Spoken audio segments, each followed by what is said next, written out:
Jomo Rising presents a Red Sonja fanfic. Red Sonja, A Winter's Tale by Jomo Rising. The fire burned tall in the center of the otherwise dank tavern. It provided the only heat to the few patrons drinking their ales, each in solitude. The wind and flurries of snow pounded on the ill-constructed door to this secluded haven of warmth. The only sounds were the cracklings of the fire and the tuning of a lute. A lyricist sat near the fire in clothing designed for brighter days.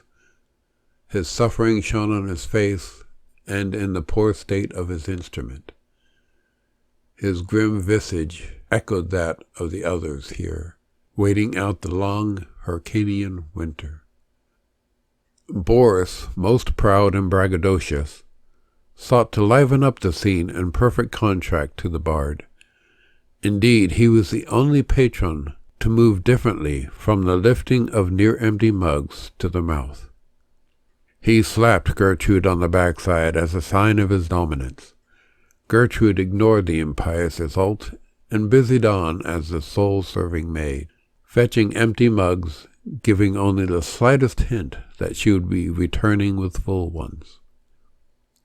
Boris burped loudly and smiled, looking for attention from any who would give it. Not satisfied with the near total lack of response, Boris stood up and grabbed the small lantern lighting his table. "Bring me more of those salted nuts," he roared. "A man like me cannot get by on watered-down piss like the rest of these dupes." Boris heaved his massive chest from his slouch and thrust both of his gargantuan hands high into the air. This act gained but a few glances from the tired and cold people sheltering in the inn. After a pause and a spilling of nuts, Gertrude returned to Boris's table and lay down half a bowl of peanuts. Boris sought eye contact and moved to slap her behind again, but missed. She was ready for him this time, and he was too drunk to be accurate. Boris almost moved from his bench to capture some touches, or even an embrace, but halted when the meager door to the tavern opened. A blast of frigid air froze him in place, and his anger got the best of him. "Close the blasted door, you stupid fool!" yelled Boris. He opened one eye to the stranger, who was hesitating in the icy doorway. The figure was cloaked in blinding sunlight, reflected from all the snow. She wore a thick cape of furs carelessly open at the front. Brief bits of shining metal shone from underneath, just enough steel scales to cover the delicate areas of her tanned body. Knee-high boots seemed the only other clothing. Bare thighs and midriff told of an impossible story, considering these coldest of days. Her hair, redder than a rooster's wattle, fell across her shoulders. Her chiseled face and piercing green eyes showed an expression of resolve. A sword glinted at her belt. "I was checking for the stench of a farmhouse made for animals," she said, still standing in the doorway. "Alas, farmhouse for pigs it is." She closed the door and walked towards the bar. Boris could not take his eyes off this beauty, impossibly clad for summer. His mouth was agape and watering, something he had only noticed by the time she had ordered an ale. "Come sit by Big Boris," he yelled to the red-dressed woman. "I will keep you warm." The woman paid him no heed, but instead walked to a small table by herself. The burden of a long trek eased when the ale touched her lips, and with most of the first ale gone, she looked around the tavern. Eyes of the other patrons were upon her, especially Boris, who had taken to standing at his table. She breathed deep and drew her gaze back to her mug. "Another, barkeep," she announced. "Keep them coming." Boris, wavering a bit, made heavy steps towards the woman, big smile on his face. He sat at her table uninvited, put his elbows under his chin, and said, "Looks like the pretty lady needs some company."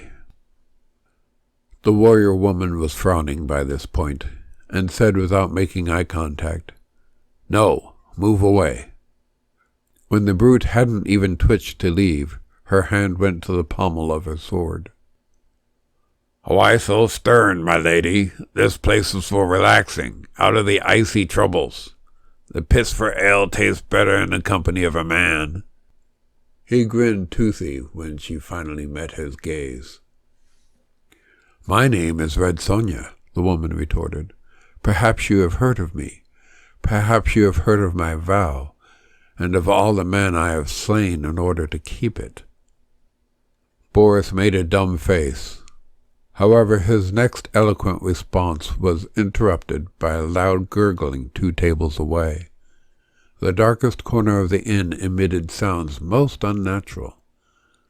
A small man, barely visible in the dank, retched like a mighty troll poisoned by bad mushrooms. His arms and torso waved this way and that.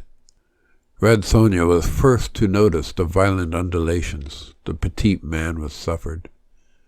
She was on her feet, and in the merest moment her sword out. "Get behind me, you fool!" she yelled at Boris. Boris, for his part, was still angry at being interrupted during his mating ritual. Yet even he backed away when cold steel was drawn. He stumbled to his feet and stared hard into the dark corner. Sonja was in front of him when the writhing tentacles burst forth from the small man. These appeared as thick plant vines, emerging and growing out of their stalk. Each was covered in spine-like thorns, drenched in the splattered blood of their pathetic host. At the end of each gnashed a mouth of sharp, thorny teeth. These creepers shot forward in quick succession, looking for mortal targets. Men and women screamed. Goblets and plates hit the floor. People struggled to their feet to beat a hasty retreat. Panic gripped the tavern. Even the mighty Boris couldn't suppress a whimper. He backed to the bar and covered his eyes to block out the impossible horror that coiled before him. Then there were the tangs of steel. Sonja waded into the throng of serpentine vines, her slashing blade severing long lengths in 2. "By Mitra, you will not hurt these people," she screamed. "Not while there is breath to me." The flailing plant beast jabbed with its terrible tentacles of death. Sonja's blade parried each before cutting and stabbing true. Greenish-yellow ichor bubbled and gouted forth from the sliced-off chunks. In just a few more swings, Sonja was at the source of the unclean mass. The stump no longer appeared as a man at all, save for still being dressed in the farmer's simple clothing. Sonja hacked at the base, herself now covered in goo. At last, with a final thrust, the twitching, flailing beast ceased its motion. The thorny, treacherous vines fell to the floor in silence. The tavern remained largely quiet, those still here afraid to make a sound. Only Sonja's labored breath could be heard. She turned from the slimy corner and lay her gore-covered blade on her table. "Barkeep, where's my ale?" she bellowed. Thus ends another tale of the she-devil with a sword.